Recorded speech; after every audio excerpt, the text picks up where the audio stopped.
Thank you for the opportunity to speak with you this afternoon. I'm sorry I can't be there in person, but I enjoy the opportunity to share with you some of the work that we're doing at HERL. HERL is the Human Engineering Research Laboratories. We are over 30 years old now at the University of Pittsburgh, and we are a partnership of the University of Pittsburgh and the U.S. Department of Veterans Affairs, addressing the technology needs of people with disabilities and older adults. And our faculty come from throughout the university, particularly the School of Engineering, School of Medicine, Health and Rehabilitation Sciences, and Arts and Sciences at the Oakland campus with partnerships at some of our satellite campuses.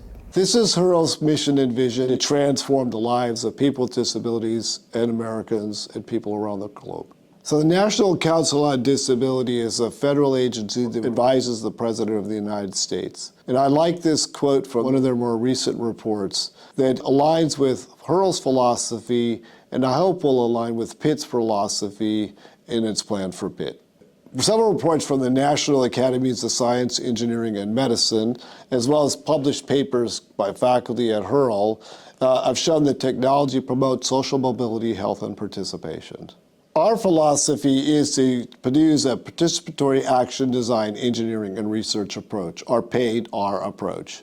This includes incorporating the people with disabilities on our team and throughout the community from inception all the way into adoption and ideally for medical devices or healthcare devices into best practices.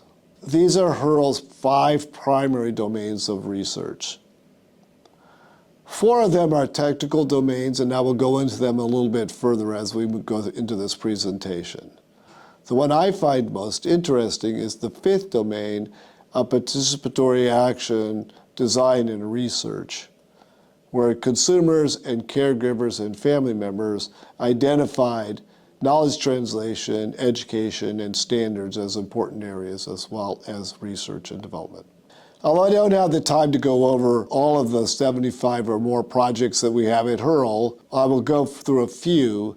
The Kirigami wheelchair design is transforming how wheelchairs are designed and will likely transform the wheelchair industry, not only in the United States, but globally, providing access to high-quality wheelchairs in low-income countries. And it's people in the United States that are underinsured or don't have access currently to high-quality wheelchairs and mobility. A current graduate student at Pitt School of Health and Rehabilitation Sciences is a researcher studying under Rory Cooper. Their team works out of the Human Engineering Research Laboratories, where they modeled and built the new chair. The chair that makes a challenging trip to the water park, well, fun.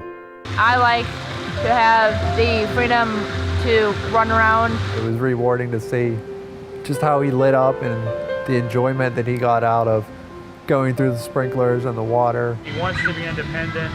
Quite frankly, we let him go for 30 minutes by himself, and that's what he wants.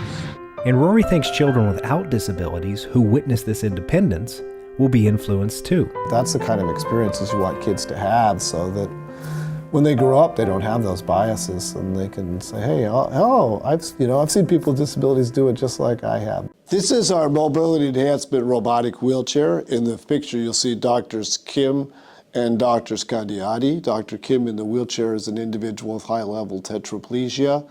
He was a graduate student here at the University of Pittsburgh working in HERL and now is a professor at Yonsei University.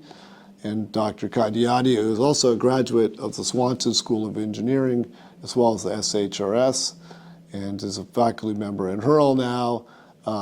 And they are using our MeBot, mobile enhancement robotic wheelchair, to climb a curve. You'll notice how comfortable Dr. Kim is in doing this, even though he has a very high level of physical impairment, but he feels comfortable. It allows him also to have eye-level discussions with Dr. Kandiati. It's the only product that can climb an 8-inch curve, and is the basis of our ARPA-H proposal. The robotic assisted transfer device eliminates the need for a caregiver to do lifting or to place a sling underneath of a person. It works with a group 2, pictured here, or a group 3 or 4 wheelchair, which includes power seat functions, allowing people to stay in their home longer and reducing the risk of injury to caregivers as well as professional medical staff such as nurses, occupational therapists, and physical therapists. It's also faster